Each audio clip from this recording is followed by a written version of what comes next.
Zombies can be complex and convoluted sometimes, to where it seems like you need a master's degree in nonsense just to solve a few quests.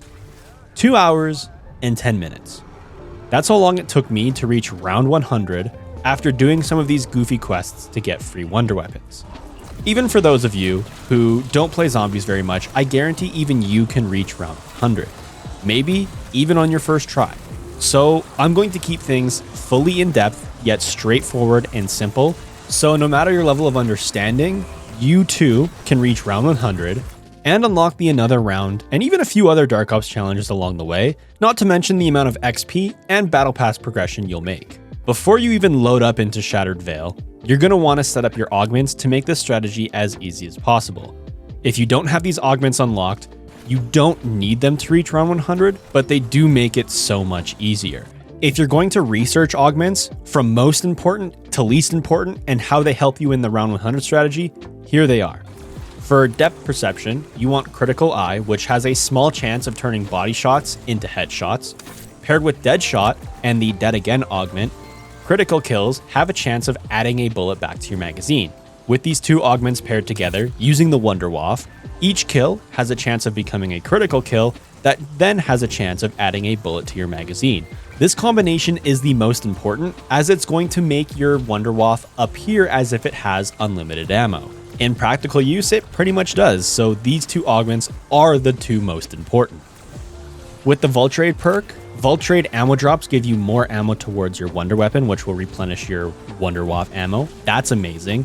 And also Picky Eater. On death, zombies have a higher chance of dropping your current equipment. When you're using Casimirs, it sometimes seems like you can get through entire rounds just by using them because of how frequently they're dropped, which means you never have to buy them from the crafting table. And when you have Molotovs on an insta-kill, you can just throw them at the door and have a mini oil trap strategy all to yourself. Double tap, you'll need double impact, which is multiple hits on the same target in quick succession deal more damage, and double or nothing, where you deal either double damage or no damage. The WunderWaffe is always going to kill zombies. Double or nothing is going to make it where 1 or 2 zombies at the door to the elevator for the strategy we will be using will hold up the rest of the zombies, so you have a little bit of a safety net. Juggernog, you'll need probiotic, which means you just get more health, and hardened plates. So your armor actually takes more of that damage mitigation than your health does, so in a sticky situation, you'll be able to stay alive longer. Speed Cola has classic formula, so you'll reload that WunderWaffe even faster for those small instances that you will need it. Fast Pitcher is also useful for those rounds where you have toxic zombies. Quick Revive, always run Dying Wish, so lethal damage, makes you invulnerable for 2 seconds, and can act as a self-revive without actually going down and losing all of your perks. Lastly, Electric Cherry for the Elemental Pop perk. This just makes it so those odd cases where you do reload the WunderWaffe, if any zombies are close to you, they're going to get electrocuted and stunned, similar to the WunderWaffe, which will give you more of a safety net. Now we can get into the setup of the actual strategy. When you spawn into the game, you are going to be given prompts that will guide you to the Pack-a-Punch machine. These prompts hold you by the hand and get you around the map. You'll have to collect a fuse and get the circuit board, repair the elevator, and you'll eventually be able to go down to the labs where you'll find Pack-a-Punch. During this simple setup, you'll be able to familiarize yourself with the map if you've never played it before, and get a good grasp of where everything is. Getting set up for the actual high round strategy, if you don't want to have to do any Easter egg quests, you can use the Wonder Bar Gobblegum to get a chance of either getting the Ray Gun Mark II or WunderWaffe from the mystery box. However, in a lot of cases, you might just get the Ray Gun Mark I, and you'll end up needing to do that quest of crafting and upgrading the Ray Gun Mark II. On round 10, in the laboratory where Pack-a-Punch is, there's going to be a purple-eyed zombie that spawns. When you kill it, it's going to drop a floppy disk. You can then take this floppy disk into the East Foyer, where you can input it into a computer. This computer is then going to print off a piece of paper. You'll have to fight off some vermin and some zombies, but when you finally have this code printed, there's going to be a 4-letter word in all caps. Then you're going to go to the bedroom right beside PhD Flopper, and there's going to be a chalkboard with a bunch of letters. Your 4-letter word is going to be spelt out on this chalkboard. Whatever that 4-letter word was, in order from how you spell it, you're going to have to find the reciprocal letters on this chalkboard and count how many letters are in that same group. You're going to need all 4 numbers of that code, and then you're going to go back down to the laboratory where this doppelgast is. You're going to input that code that correlates to that 4-letter word into the pad, and it'll open up the glass door, releasing the doppelgast. You'll just have to kill this doppelgast and pick up the zombie arm that it drops. Then, when you navigate your way to the armory, you can go inside, use the zombie arm on the keypad to open up the Ray Gun Mark II, and now we can focus on upgrading it. Just outside of the armory, there is a blue crystal on the roof. Shooting it with the Ray Gun Mark II will drop a dead person, as well as a canister. Down in the caves, there is also going to be a dead body holding a Casimir grenade. You can take this Casimir grenade to the back of Double Tap, throw it by the barricade, and you can collect another canister. You only need 1, however. We are going to upgrade the ray gun to the blue variant, which is the one we need for this high round strategy. By Speed Cola, there is going to be this weird machine that you can place the canister in. Once that canister is placed, an abomination is going to spawn. You are not going to want to kill this abomination. There are 3 rocks by where this abomination spawns that you want the abomination to use its dragon breath effect to actually hit. Once these 3 rocks have been hit by the dragon breath, then you want the abomination to charge into these rocks. Once these rocks are floating, you have done the step correctly. You have to get all 3 rocks floating, and then the abomination will despawn. Then energy orbs will start flying towards this pad, and a couple vermin will spawn. You just have to kill the vermin and make sure the pad doesn't get destroyed. If this is done successfully, you are then able to recollect your canister and upgrade your ray gun. Right across from the armory, there's going to be a ray gun upgrade station. This is where you bring that blue canister and place it on the table. You interact with your ray gun, and you have successfully upgraded it to the full auto version. You can also upgrade your personal hygiene with today's sponsor. Thanks to Manscaped for sponsoring this portion of today's video. With top-notch and unmatched quality, their latest hygiene bundle, the Performance Package 5.0, features the Lawnmower 5.0 electric trimmer. Take your grooming precision to a whole new level with their skin-safe technology, where this powerhouse is tough on hair but gentle on your skin. Whether you're using their foil blades to get up close and personal, or you're using their upgraded trimmer blades, which are wider and longer, every man's dream, you can take your hygiene to the next level with the Weed Whacker 2.0. You'll also get 2 free gifts with the Performance Package 5.0 Ultra, which is a pair of boxers, the comfiest pair I own, and the Shed 2.0 for clean and easy storage.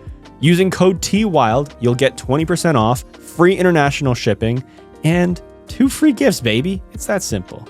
Again, 20% off, free shipping, 2 free gifts by using code TWILD at manscaped.com. Your balls will thank you. Before we can get the WunderWaffe for free, we have to finish the ray gun's main storyline quest.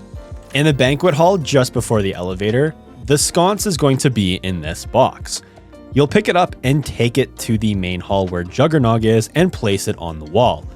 Then the lights are going to light up and you'll have to play Simon Says. You'll have to interact with the lights as shown. If you do this successfully, after 3 steps of Simon Says, the wall is going to open to the distillery. Then with your blue ray gun in your inventory, interact with this computer right by this painting and it will start a timed soul box. Only using your ray gun, get kills to fill this soul box before the time runs out. Once this is done, you will open up the liminal space into the liminal space distillery. But we're not done yet. Inside this distillery, you'll listen to a ghost and he'll talk about having a drink. We now have to go to the study room, which is beside Elemental Pop. In this room behind the glass, in 3 locations, there is going to be a bell. You're going to need to break the glass and collect this bell. Once you've collected this bell, head to the Overlook, which is by the giant T-Rex by Juggernog. Up on the 2nd story, you'll find a bar that you have to place the bell. Once this bell has been placed, make sure you have brain rot on any weapon. This can be equipped on the armory, which is just below the bar in the main foyer. Then when you get a zombie that you turn right beside the bar, you have to ring the bell. This turned zombie will go behind the bar and make you a drink. Once this is done, you'll be able to collect the metal hip flask and take it back to this liminal space that we previously opened. Inside this liminal space, we're going to place our flask on the pedestal. It's going to start a lockdown with a boss mangler that's going to have a blue shield. Only the ray gun that we previously upgraded is able to break this shield in order for the boss mangler to take damage. Eventually, once this boss mangler has been killed, the sentinel artifact will spawn with some glowing symbols. We don't unlock the WunderWaffe from this step yet, but this is a prerequisite in order to even start the WunderWaffe quest, which is why we had to do it. Underneath the bed, right beside the PhD flopper room, you are going to be able to shoot this pile of clothes. A purple gas is going to fly into the air and disappear into a specific direction. On this chair in front of Elemental Pop, you're going to shoot this book. It's going to fly up into the air, and there's going to be a bunch of objects that fly around it. If you have Pack-a-Punch GS45s, which are a spawn room wall buy, and you have them upgraded, if you shoot the floor by this orb, all of the items are going to disappear and get destroyed. Once you do this enough, you'll end up shooting the book until the book disappears and the purple gas flies towards spawn. In spawn, there's going to be a purple basketball. When you shoot this basketball, the same thing will happen. A bunch of items will fly around this basketball and you have to destroy them all. Easy as done with a shotgun or the GS45. You'll repeat this step one more time when the purple gas flies back towards the mansion. In the giant room with the T-Rex, there's going to be a picture that you shoot, and you'll have to do this one more time. Shoot all the objects, make sure they're all destroyed, then shoot the picture frame until it disappears. It then flies down to the basement. In the elevator shaft, you just have to shoot the floating purple gas one more time, and then the WunderWaffe DG2 will appear. Whatever gun you were using prior, trade that out because you are going to want the WunderWaffe and the Ray Gun Mark II upgraded as your two weapons you're going to use for this strategy. Over the next few rounds, you're going to want to collect as much money as possible to pack-a-punch your Wonder Weapons to Tier 3, as well as get enough points so when the Wonder Fizz machine spawns in the caves on round 25, you're able to buy all of the perks that don't have perk machines on this map, and you'll guarantee that you have all of your augments ready to go for this high round strategy. Now that we're set up, here's how the strategy is going to work. We are going to use the WunderWaffe with our augments as if we had unlimited ammo. To start off and get yourself familiarized with how this WunderWaffe works with unlimited ammo, where we killed the Doppelgast for the Ray Gun Mark II step, we're going to sit in this room. Zombies are going to spawn from two locations. Down by our feet to the left, there's a hole in the wall that they crawl through, and they're going to hop the barricade on the right. You're going to use your WunderWaffe and just kill these zombies as normal. This is where you're going to want to find the pacing of how frequently you have to shoot to not die and kill zombies, where you're not running out of ammo and having to reload, and you can take advantage of those augments that are going to make it seem like you have virtually unlimited ammo. It should only take a couple of rounds, but when you finally feel comfortable with the strategy and understand how it works, it's time to move to the best spot of the game, which is the elevator shaft. Not only is this elevator shaft extremely overpowered with the WunderWaffe using this strategy, but it's also close to some very important things. On the right-hand side of the elevator shaft, you have a munitions box, so if you ever need to, you can buy ammo. And on the left side, you have a crafting bench to craft more Casimir devices and mutant injections. If you zipline up the elevator shaft, you have the 3-plate armor vest and a gobblegum machine close by.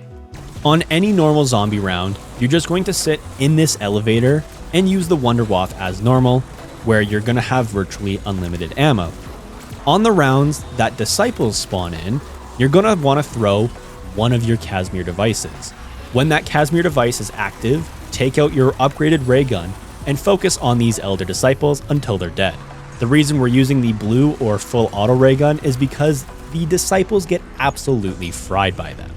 When it comes to toxic zombie rounds, you are only going to use your Casimir devices. If you were to sit in the elevator and use your WunderWaffe or ray gun, you would take a lot of damage from their toxic gas.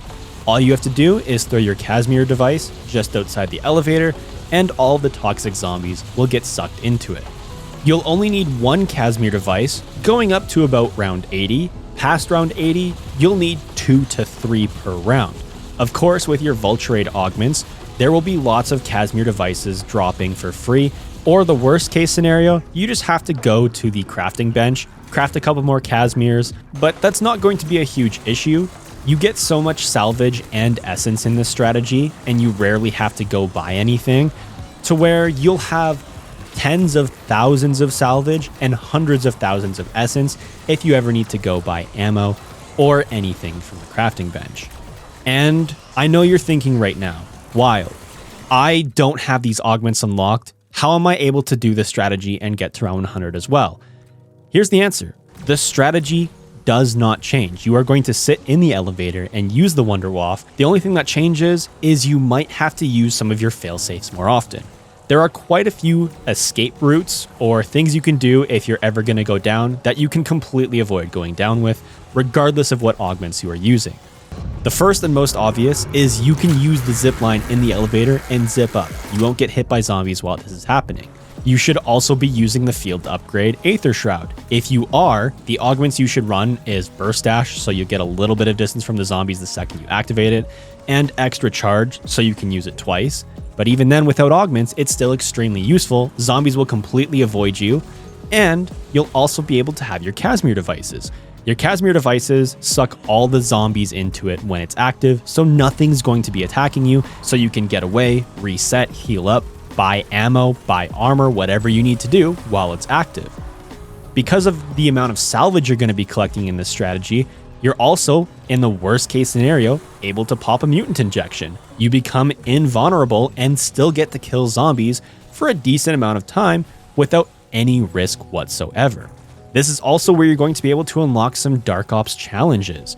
If you get 100 kills, which you will be, in one mutant injection use on high rounds, that's an easy way to get the Dark Ops challenge. If you have any Gobblegums like anywhere but here, that is another way to guarantee that you can get out of there without going down. Of course, when you do have the augments, Dying Wish is going to be another way of a failsafe, of where if you're in a sticky situation and you take a bunch of damage, you won't go down at least right away. It's really obvious that the augments are the way to go for this strategy.